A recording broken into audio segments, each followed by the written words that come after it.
전 세계 모든 도시들은 거대하고 웅장한 경기장을 만드는데 막대한 돈을 쏟아붓고 있습니다. 경기장은 운동 선수들뿐만 아니라 건축가들이 자신의 기량을 마음껏 뽐내는 곳이죠. 도시 한복판의 우뚝 선 경기장은 나라의 자부심이기도 합니다. 안녕하세요. 오늘 이 시간은 2000년 전에 건설된 세계 최초의 경기장으로 안내해드리겠습니다.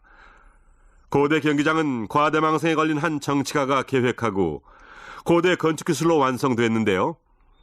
오늘날까지 고대 건축기술이 그대로 사용되고 있습니다. 이 모든 시설은 시민들을 위한 것입니다. 2000년 전 로마로 거슬러 올라가 보면 정치적인 이유에서 로마 시민들을 즐겁게 하기 위해 거대한 원형 경기장을 건설했다는 사실을 알 수 있습니다. 오늘날 최첨단 경기장을 건설하는데 고대 건축 기술이 여전히 사용되고 있다는 것을 증명하기 위해서 첨단 기술로 완성된 최근의 경기장과 서기 70년에 건설된 최초의 경기장을 비교해 보겠습니다.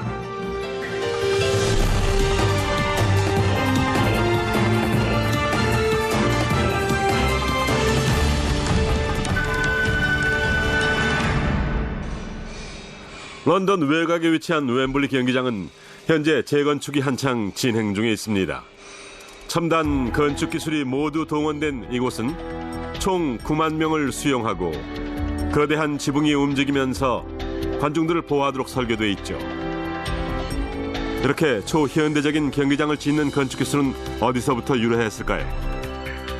현대 첨단 건축 기술이 해답은 아닙니다. 그 해답은 2000년 전에 건축된 고대 로마 원형 경기장에 있습니다. 흥미롭게도 로마의 원형 경기장은 고대 건축가가 아닌 로마 황제 베스파시아누스가 생각해낸 것입니다. 베스파시아누스 역시 현대 정치가들과 똑같은 이유로 콜로세움입니다. 도시의 외관을 좋게 하고 도시 경제를 일으키기 위해서였죠. 베스파시아누스가 통치할 무렵 로마엔 30만 명에 달하는 시민들이 실업 상태였기 때문에 황제는 그들에게 일자리를 주고 싶었습니다. In Rome there were revolts, there was looting, there were murders, people were rioting in the streets. This was a terrible time of confusion, of chaos in the city. And it was finally with Vespasian that stability was brought to Rome. 베스파시아누스는 지금까지 볼 수 없었던 초대형 원형 경기장을 건설함으로써 로마 시민들의 욕구를 충족시키리라 믿었죠. 수백 년 동안 로마 제국 곳곳에 원형 경기장을 건설했지만 베스파시아누스가 기억하는 것과는 아주 달랐습니다.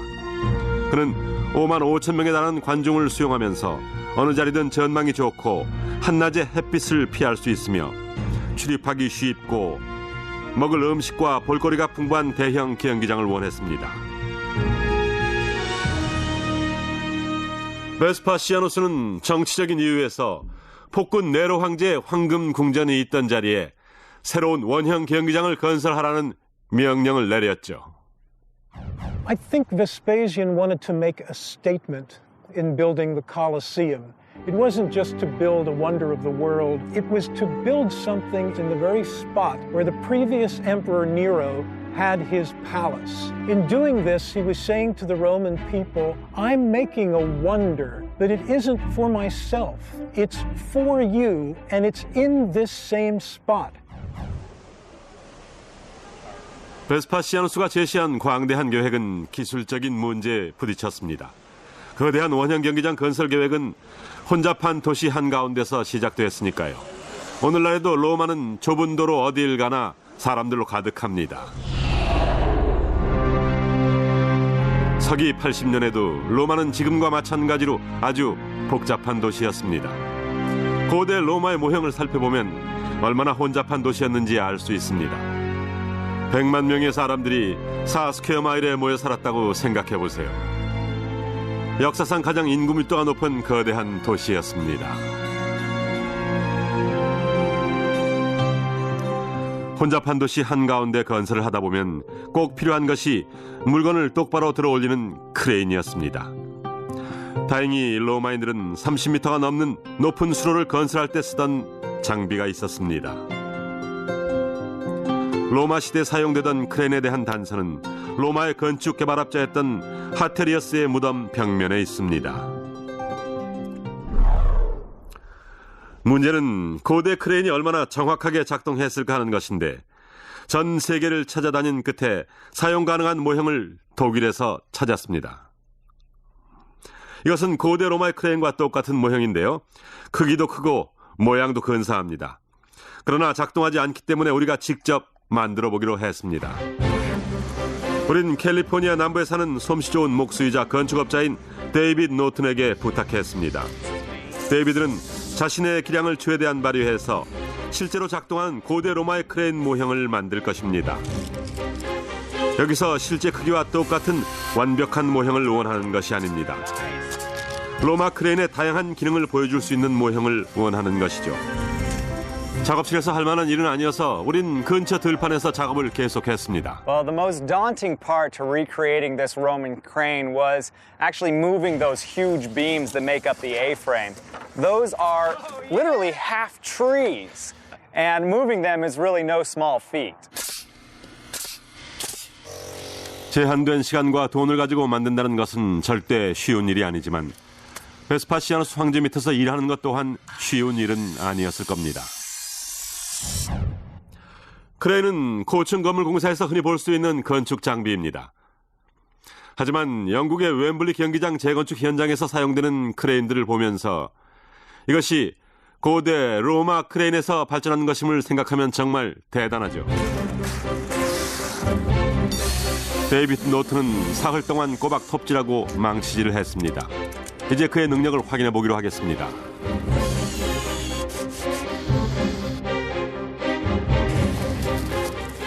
So, are you confident it's going to work?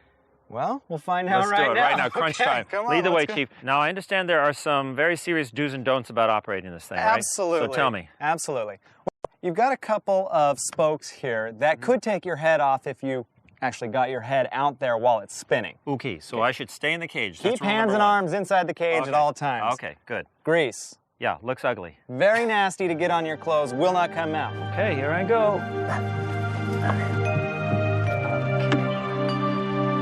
이 크레인의 구조를 설명해드리죠. 제가 시계 반대 방향으로 바퀴를 돌리면 저 바깥에 있는 짐을 들어 올릴 수 있습니다. 보기보단 무겁습니다. 인간 크기의 햄스터 쳇바퀴를 돌리면 도르래에서 로프를 감고 있는 축을 회전시킵니다. 2000년 전 실물 크기의 로마 크레인 역시 사람들이 직접 돌렸습니다. 그땐 노예 5명이 동시에 바퀴를 돌렸는데요. 지금은 저 혼자 하고 있지만 어쨌든 크레인에 연결된 도르래 덕분에 4대 1의 비율로 힘을 아낄 수 있죠. 도르래가 없다면 200kg에 달하는 시멘트 블록을 저 혼자 들어 올리는 것은 불가능할 것입니다. 크레인 모형을 보면 고대 로마 크레인의 핵심 부분이자 크레인의 작동을 가능하게 해주는 주요 메커니즘은 바로 도르래였습니다. 도르래의 가장 큰 장점은 도르래를 한꺼번에 여러 개 사용하면 그만큼 힘을 배가시킬 수 있다는 것이죠. 도르래 2개면 힘을 2배로, 3개면 3배로 늘릴 수 있습니다. 그러나 도르래 3개를 복합 도르래로 연결해서 물건을 3m 들어 올리려면 9m의 밧줄이 필요합니다. 직접 보여드리죠. 여기 복합 도르래가 있고 이 돌의 무게는 90kg입니다. 혼자 들어 올리는 것은 불가능하지만 도르래를 사용하면 이 얘기는 달라집니다. 조금만 힘을 써도 돌을 들어 올릴 수 있죠. 바로 이 복합 도르래가 로마 크레인의 원리입니다. 이렇게 해서 로마의 원형 경기장이 건설됐죠. Well, Roman cranes been very important. It's a part of Roman technology and they were used for every major building project. It's very difficult to get large-scale blocks, ashlar blocks, masonry to higher heights in the building. And so it was very important to get a crane to do this heavy lifting work. 불가능한 건축을 가능하게 하기 위한 베스파시아누스 황제의 정치적 야심 덕분에 무거운 물건을 들어올리는 건설 장비가 발명되기에 이르렀습니다. 오랜 시간 동안 건축 기술은 발전을 거듭했지만 오늘날까지 전 세계 모든 나라에서 고대 로마의 건축 기술이 그대로 사용되고 있습니다.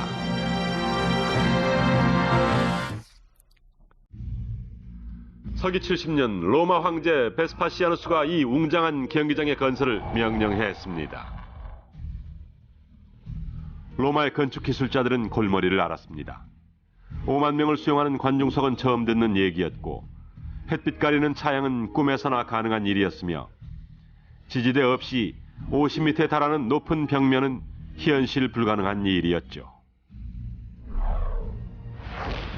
When Vespasian came up with this idea, it must have caused a great deal of encouragement and pride and excitement in the builders of Rome. And Vespasian really, gave them some parameters that would have challenged them incredibly. Most importantly, I think, the timeline. He really wanted to get this thing done quickly. 황제는 10년 안에 끝낼 생각이었습니다.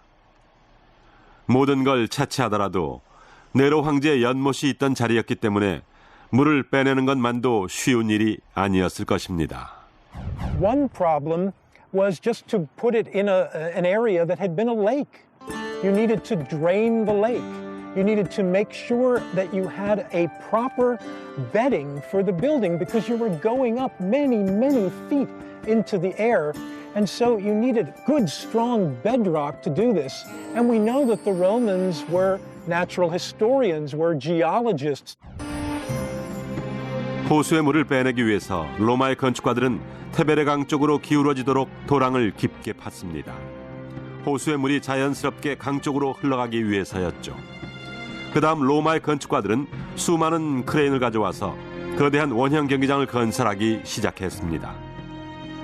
I believe, and this is a personal theory, that the Colosseum was set up as a competition.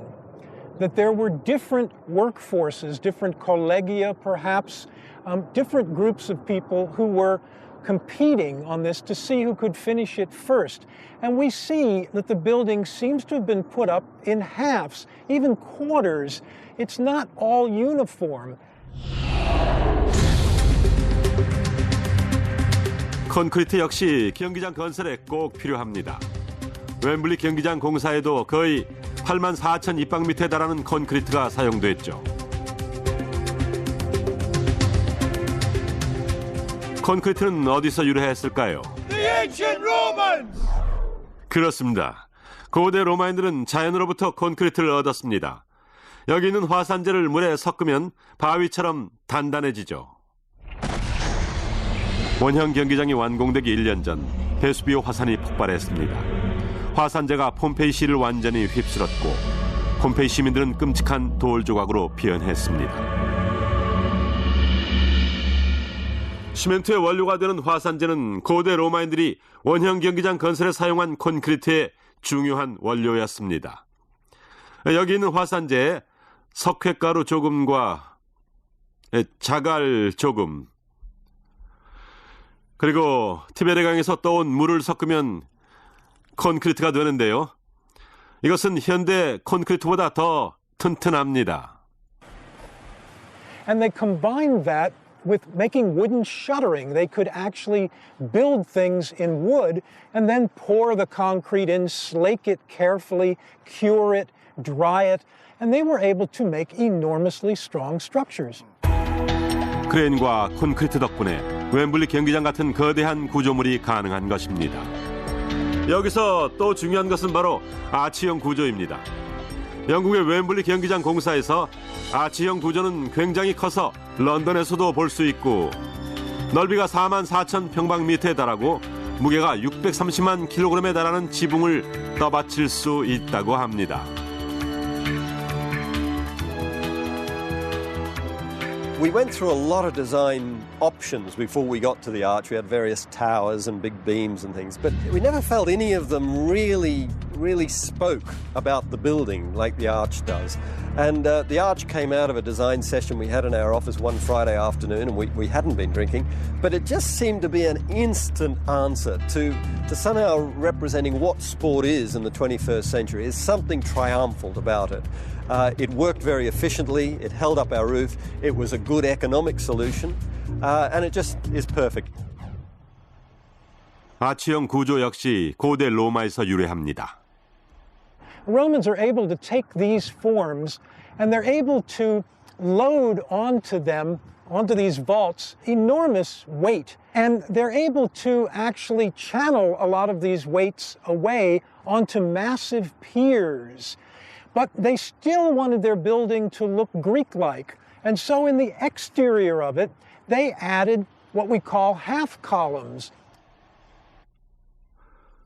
고대 그리스인들은 건물에 지붕을 떠받치기 위해서 기둥을 세웠지만 로마인들이 아치형 구조를 이용하기 시작하면서 많은 변화가 생겼죠. 그럼 지금부터 직접 보여드리도록 하죠. 고대 로마의 기술자들은 지붕의 무게를 떠받치기 위해서 이렇게 기둥을 세웠습니다. 여기를 지붕이라고 하고 여기에 20kg의 무게를 올려놓겠습니다. 이 구조는 안정감이 없고 흔들거리는데 조금만 밀어볼게요. 처음부터 다시 시작하죠. 아치형 구조를 만들기 위해서 코너에 이걸 붙였는데요. 이것만으로도 많은 차이가 있다고 합니다.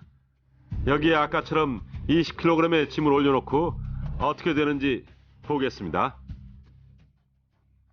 자, 잘 보세요.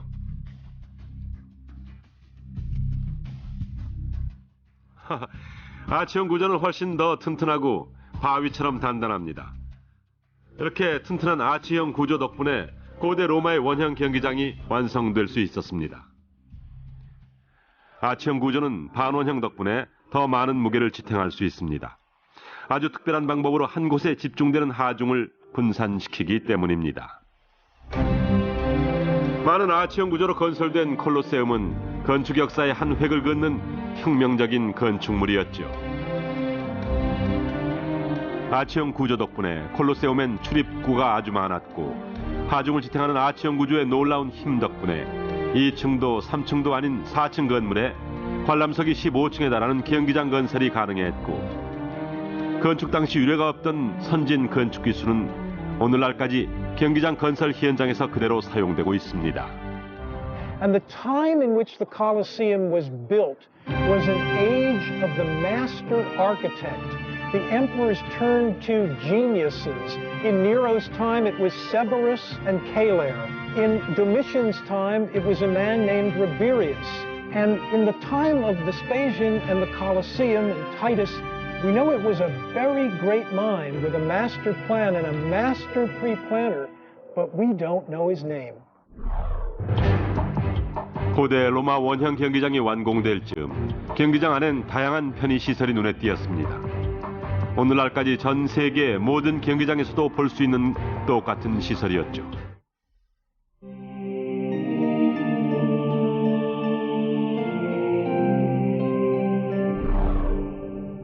오늘날 LA에 있는 콜로세움의 입장 방법은 2000년 전 고대 로마 시민들이 원형 경기장으로 입장하던 방법과 똑같습니다. 줄 서서 기다리고 티켓을 보여주고 티켓은 종이 대신 도자기로 만들어 티켓을 받을 때마다 부러뜨렸습니다. 회전문을 지나 자기 자리로 가는 입구를 찾습니다. 어디 보자. 27번이니까 여기네. 일단 경기장 안으로 들어오면 좌석이 사회 계층에 따라 나뉘어져 있었습니다. 황제나 원로원 의원들은 1층석에 앉았고 귀족들은 2층석에 앉았습니다. 보통 사람들은 3층석에 앉았고 여자나 노예들의 경우엔 맨 꼭대기에 있는 나무로 만든 좌석에 비둘기들과 함께 앉았죠. 그러나 원형 경기장 안에 어디에 앉든 5만 5천 명의 모든 관중들은 아주 편안하게 경기를 관람할 수 있었죠.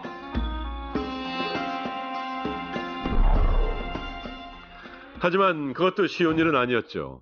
요즘은 서너 시간이면 족하겠지만 당시엔 하루 종일 혹은 밤늦게까지 볼거리가 계속됐죠. 여름엔 지중해 뜨거운 햇빛을 피하기 위해서였습니다. 영국의 햇빛은 그 정도까지는 아니지만 재건되는 웸블리 경기장은 자그마치 1000마력의 힘으로 움직이는 지붕으로 햇빛을 차단할 계획입니다. 아주 좋은 아이디어죠. 그러나 이건 역시 고대 로마에서부터 유래한 것입니다. 고대 로마의 원형 경기장은 세계 최초의 접이식 차양, 즉 벨라리움을 설치한 경기장이었습니다. The Colosseum in Rome really, in some ways, led the technological change that came about, and they could move their roof in using a fabric-type construction. Really, it was about shading the spectators in Rome rather than anything else. Our roof does a different function, but the same parallels exist in that we're able to move panels on the roof to achieve different conditions inside the growing area. 도대체 2000년 전의 건축 기술로 거대한 지붕을 어떻게 작동시켰을까요? 바로 이곳은 항구 도시 미세넘으로부터 온 최고의 엘리트 선원들이 묵던 곳입니다. 왜 선원들이냐고요? 그 이유는 바로 이 벨라리움에 있었죠. 벨라리움은 거대한 원형의 천막으로 꼭대기에 세우던 나무 기둥에 매달아 선반에 고정시켜 두었죠. 2000년이 지난 지금에도 당시 사용되던 선반이 그대로 남아 있습니다. In the upper part of the Colosseum, there's a massive vertical beam. It might have been of oak or pine, and these beams were placed all the way around the exterior of the thing, and they were geared to, tied to pulleys and ropes. 벨라리움은 요트에 달린 돛과 똑같은 원리로 작동됐습니다. 돛은 밧줄과 윈치, 도르래로 작동됩니다. 이 정도 돛은 저 혼자서도 충분하지만 역사학자들은 당시 벨라리움을 움직이려면 1000여 명의 선원들이 필요했을 것이라고 추측합니다. 때문에 최고의 엘리트 선원들이 묵을 숙소가 필요했던 것입니다. 비데는 어디에나 있다. 그러나 우리 가족에게 필요한 것은 도비더스. 욕실 전문가 대림통상이 만든 프리미엄 비데 도비도스. 아무데나 앉지 말자. 내겐 대한민국도 세계도 1800제곱미터다. 난 단 한 번도 대한민국을 작은 나라라고 생각해 본 적이 없다. 대한민국 1등을 넘어 KB국민은행. 그리스 로마에서 이집트, 중국에 이르기까지 동서양을 막론하고 최고의 기술을 보유하고 있었던 고대 문화를 파헤쳐본다. 하이테크 고대 문명. 기원전 6세기 그리스 코린토스의 걸프만과 미노와 해를 연결했던 고대의 철도에서 르네상스 시대의 기록에 남아있는 600년 전의 로켓 자동차, 그리고 이집트의 아비도스 고분에 남아있는 헬리콥터 상형 문자에 이르기까지 고대의 최첨단 운송수단들을 살펴보도록 한다. 하이테크 고대 문명, 많은 시청 바랍니다.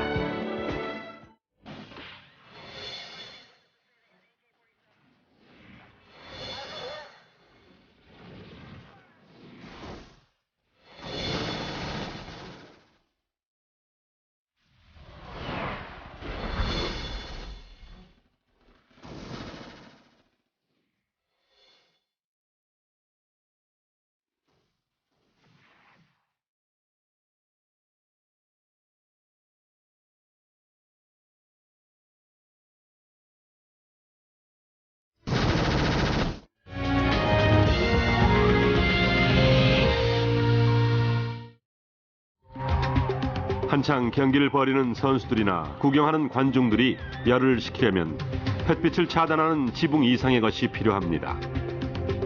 한창 더울 때 수분이 피부에 닿으면 수분이 증발할 때 우리 몸의 열기도 함께 가져가죠.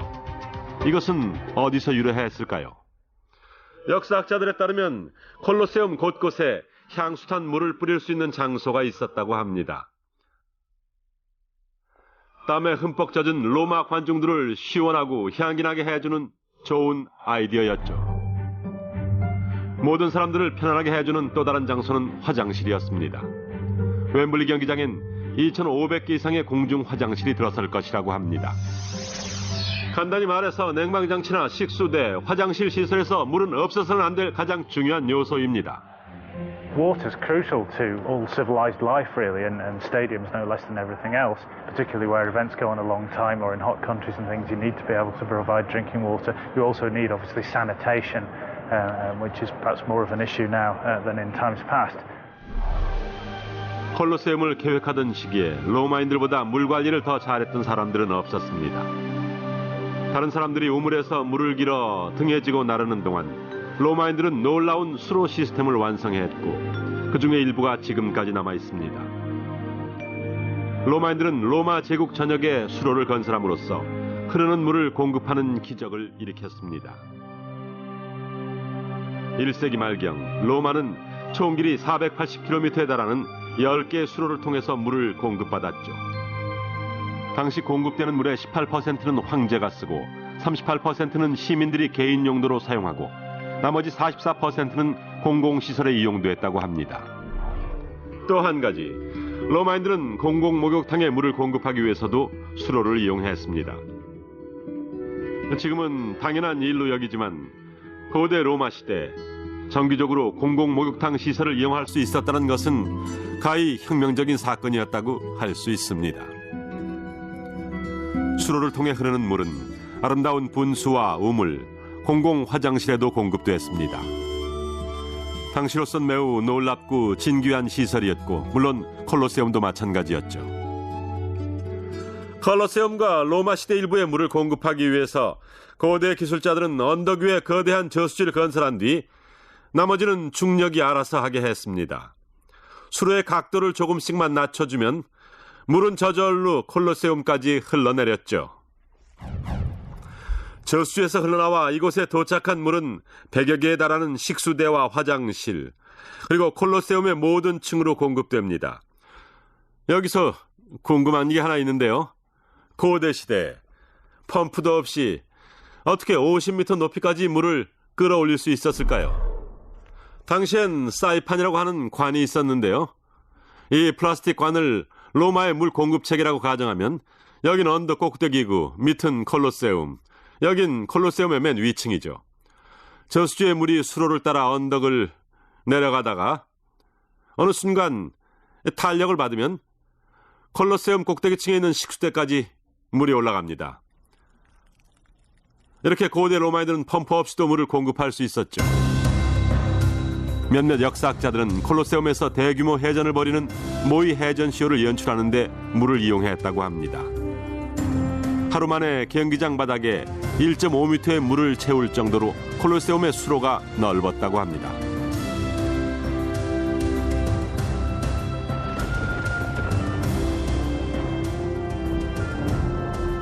그러나 경기장 안에 물을 공급하는 것보다 더 큰 문제는 물을 빼내는 것이었죠. 로마의 연중 강수량은 760mm가 넘기 때문에 배수 시설이 엉망이면 거대한 수영장으로 변하는 건 시간 문제였죠. 콜로세움의 건축가들은 이 모든 것을 염두에 두고 가운데로 집중하는 배수구를 건설해서 물이 콜로세움 아래로 흘러내리도록 했습니다. 로마의 건축가들은 실력 못지않게 운이 좋은 사람들이었죠. 그들은 먼저 거대한 배수구를 파서 양옆에 콘크리트를 댄 뒤 연못의 물을 테베르강으로 빼냈습니다. 매우 힘든 작업이었지만 결국 콜로세움을 건설할 때 그 배수구가 유용하게 쓰였습니다. 지하 배수구 덕분에 토대가 높은 콜로세움은 2000년 넘게 물에 잠기지 않고 원형이 그대로 보존됐죠. 당시 콜로세움에 가면 언제나 스릴 넘치는 놀라운 볼거리들을 볼 수 있었습니다. 그러나 콜로세움 관계자들은 관중들에게 풍부한 먹을거리를 제공해야 했죠. 보는 즐거움과 함께 먹는 즐거움을 선사하는 것은 절대 쉬운 일이 아니었습니다.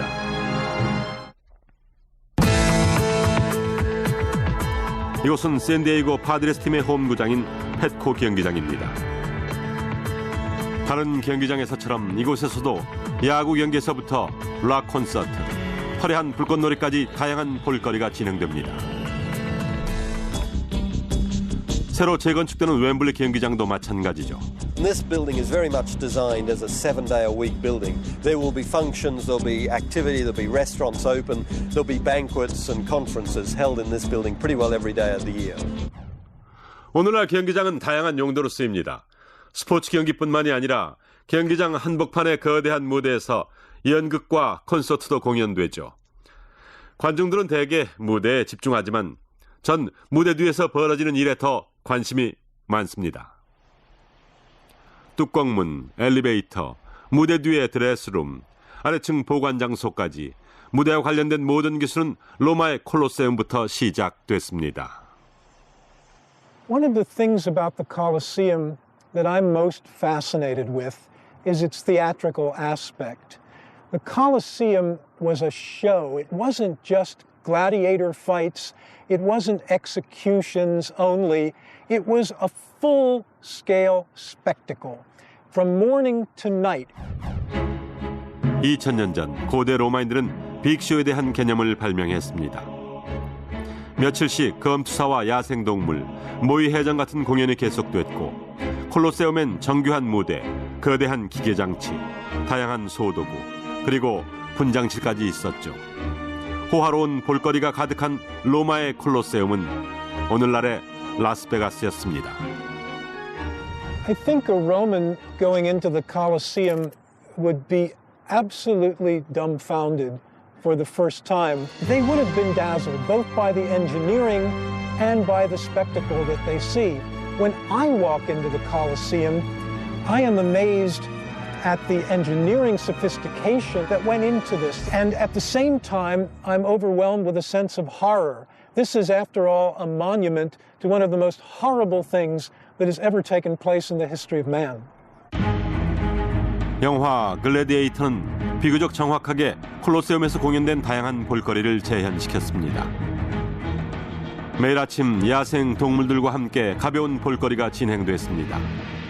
며칠 동안 굶주린 사자와 호랑이, 곰이 닥치는 대로 사람들을 공격했고 때론 동물들이 노련한 사냥꾼들에게 쫓겨 살해되는 경우도 있었죠. Then you might turn into a circus. You might have circus acts with performing elephants. You might have women gladiators. You might have dwarfs. You might have two 75-year-old senators settling a grudge match. 콜로세움의 무대는 빙산의 일각에 불과했죠. 하이포지움이라 불리던 지하실은 전혀 다른 세계였습니다. 지하엔 작은 방과 보관실, 좁은 통로가 끝없이 펼쳐진 미로였습니다. 베스티알이라는 트레이너들은 이 통로를 통해서 야생 동물들을 우리까지 데려갔습니다. 우리에 갇혀있던 동물들은 손으로 움직이는 엘리베이터를 타고 뚜껑문을 통해 경기장 바닥으로 올라갔죠. 콜로세움은 가장 끔찍하고 잔혹한 곳이었습니다.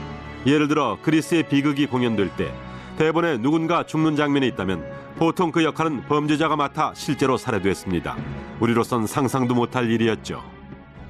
From under the ground, complete sets would emerge, and as these came up above the level of the substructures, they would open out. They would suddenly unfold before your eyes. So you might have a kind of mountainscape. You might have little buildings, little structures that you wanted to see. And then at the end, they can pull these whole things back down into the arena. 오후 서너 시쯤에 하이라이트인 검투사들의 경기가 시작됐습니다. 이곳은 검투사의 탈의실인 로두스 마그누스입니다. 검투사들의 상당수가 여기서 마지막 순간을 보내고 콜로세움으로 가서 끔찍한 최후를 맞이했습니다. 검투사들은 바로 이 아래에 있는 터널을 통해서 고개사나 예언주자들과 당당하게 입장했습니다. 검투 경기는 일요일에 열리는 슈퍼볼 게임 같았고 검투사들은 슈퍼스타였죠. The way we idolize and almost deify our celebrity athletes would have been very familiar to an ancient Roman. Ancient Roman gladiators did endorsements. Ancient Roman gladiators also had fan clubs that would follow them around. There were groupies, women who would follow the gladiators around. These men were sex symbols the way celebrity athletes are today. 오늘날 현대 경기장은 보는 즐거움뿐만 아니라 먹는 즐거움도 선사합니다. 핫도그와 음료수 없는 경기는 상상도 할 수 없죠. 고마워요. 로마인들 역시 콜로세움에서 먹는 즐거움을 만끽했죠. 그러나 고대인들이 먹던 음식은 분명 우리와 달랐습니다. 싱싱한 과일과 빵, 치즈가 주를 이루었는데 게럼이라고 하는 생선 소스를 곁들인 야채도 있었습니다. 뱀장어를 발효시켜 만든 소스라고 하는데요. 한번 제가 맛을 보겠습니다. 맛인데요. 이것이 식욕을 돋우지 못하면 오늘날의 핫도그와 맥주에 버금가는 생양파와 마늘로 향을 낸 죽 같은 것이 있었는데요. 여기에 와인을 곁들여서 먹었죠. 하층민들도 걱정 없습니다. 그날 경기에서 살해된 동물 고기로 조금씩 나눠 먹으며 배를 채웠으니까요. 콜로세움에서도 아름다운 음악의 선율을 느낄 수 있었습니다. 그러나 검투사들이 죽어가면서 마지막으로 듣던 음악이었습니다. 검투사들은 오르간의 선율을 들으며 죽을 때까지 경기를 벌였습니다. 로마 콜로세움에도 오르간이 있었지만 고대의 오르간은 공기가 아닌 물로 작동됐습니다. 어떻게 작동되는지 직접 보여드리죠. Meet Rodney Briscoe. And Rodney, I'm really excited about being here because I understand you're the first guy in 400 years to recreate an ancient water organ. Yes. That's amazing. Now, this one you were telling me is about a quarter of the size of the one that would have been in the Roman Colosseum. So we understand, Right. yes, yes. Can we fire it up? Certainly. Okay. Oh boy, talk about making a splash. All right, lots now, of water. Originally, they would have had a river basically running through this, That's right, to right, supply it yeah. with water. You have a water pump. Now, explain to me how this thing works. Yes, the water enters at the top level Okay. and drains through to the tank at the bottom, sucking in air. Oh, I see. So we look So, down here. yeah. Those air bubbles. All the bubbles are the air that's sucked in, that builds up air pressure Yeah. to operate the pipe. Now, this wheel here is driving the drum that plays the various notes. Yeah. Would this be what we would have found in the Roman Colosseum Yes, organ? yes, these Self-playing? self-playing organs were known pre-Roman times. And this music that we're hearing, I understand, is Renaissance. Yeah, this was an anonymous tune, folk tune of that period. Yeah. But the sound we're hearing right now would have been the sound that we would have heard had we been in the Colosseum. I think so. Yes, as Yeah. far as we know. Yes. Awesome.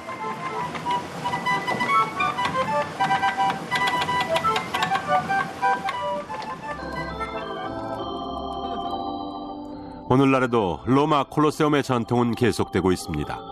다행히 끔찍한 죽음의 배경음악이 아니라 스포츠 경기가 진행되는 동안 간간히 음악이 흘러나옵니다. 관중들을 즐겁게 해주는 일은 그리 어렵지 않았습니다. 그러나 진짜 문제는 행사가 모두 끝난 뒤였죠.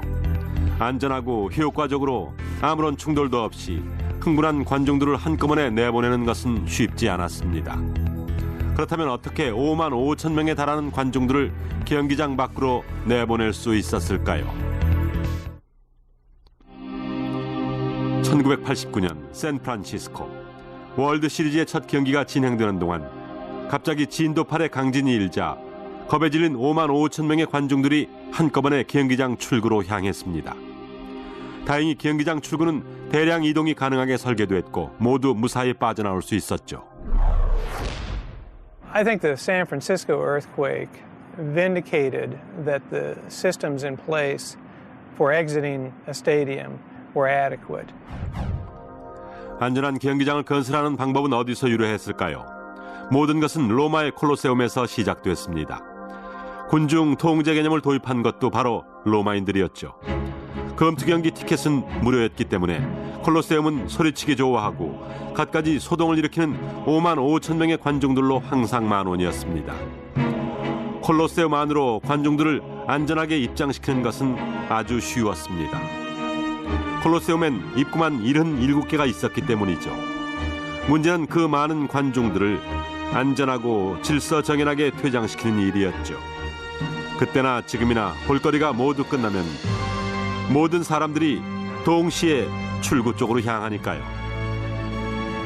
what we do is a timed exit analysis to sort of say, well, the last person who leaves the last seat in the highest row, how long does that take him to get down to the concourse? And in this building, it'll be around about 12 minutes. 오늘날 사람들이 건물 안으로 들어가고 건물 안에서 이동하고 건물 밖으로 나갈 때 과학적인 방법으로 사람들의 통행량을 분석합니다.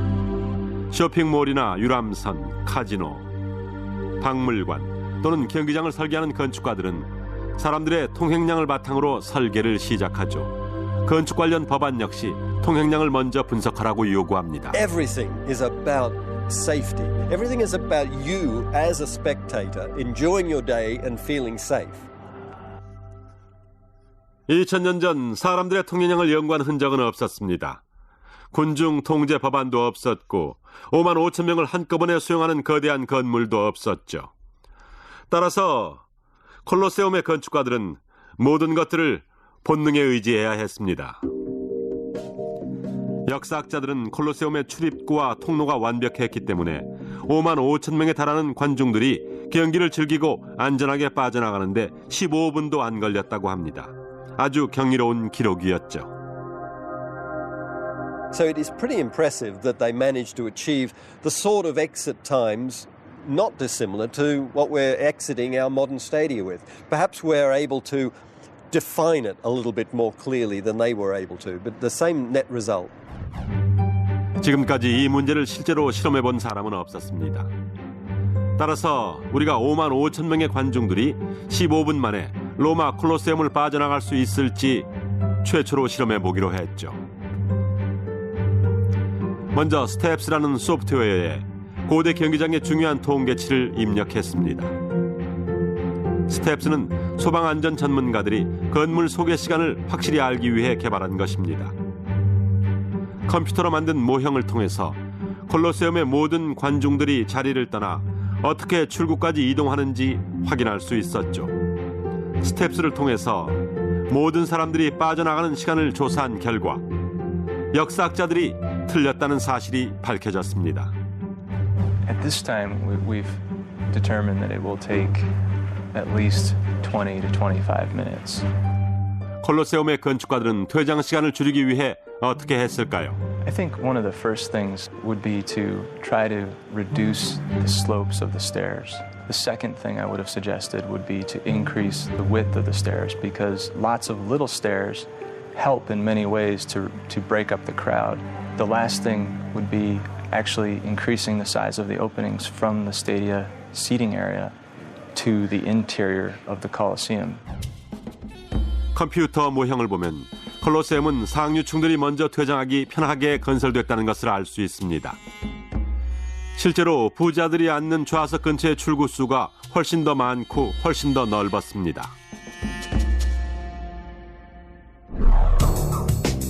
오늘날의 경기장은 어떨까요? 로마 콜로세움에서처럼 오늘날에도 부자들에게 특권을 줄까요?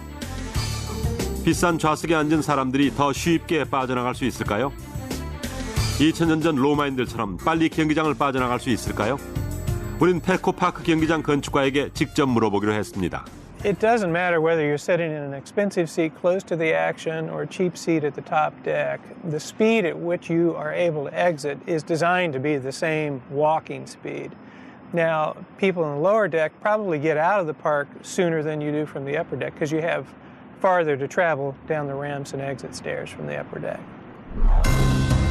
지금까지 살펴본 대로 경기장 건설이나 공연의 수준을 따져봐도 고대 로마인들이 지금보다 훨씬 앞섰습니다. 고대 로마인들은 역사상 최초로 거대한 경기장을 건설하고 시민들에게 볼거리를 제공했죠. 그러는 과정에서 고대 로마인들은 오늘날까지 널리 이용되는 많은 기술을 발명했습니다. 무거운 물건을 들어올리는 크레인이 없었다면 고층 건물의 건축은 불가능했을 것입니다. 콘크리트가 없다면 현대적인 스포츠 경기장의 건설도 불가능했겠죠. 콘크리트는 건물의 구조를 더욱 튼튼하게 연결해 주니까요. 로마인들이 발전시킨 아치형 구조는 여전히 전 세계 경기장 건설 현장에서 중요한 구조로 이용되고 있습니다. 아주 당연한 것으로 여기고 있지만 경기장 티켓에서부터 번호를 매긴 출입구, 좌석 배치 또한 고대 로마인들로부터 유래된 것입니다. 고대 로마의 뜨거운 햇빛 덕분에 세계 최초로 접이식 차양을 둔 경기장이 탄생되기에 이르렀습니다. 또한 경기장 곳곳에 있는 식수대와 화장실에 물을 공급한 것도 로마가 처음이었습니다. 현대의 어떤 경기장도 콜로세움의 극적인 효과를 대신할 수는 없습니다. 현대 스포츠 경기장에서 모의 해전을 공연한다는 것은 불가능합니다. 고대 로마의 콜로세움 건축 기술에서 가장 인상적인 부분은 2000년이 지난 후 현대 그 어떤 경기장에서도 콜로세움보다 더 빠르게 5만 5천 명에 달하는 관중들을 퇴장시킬 수는 없다는 것입니다.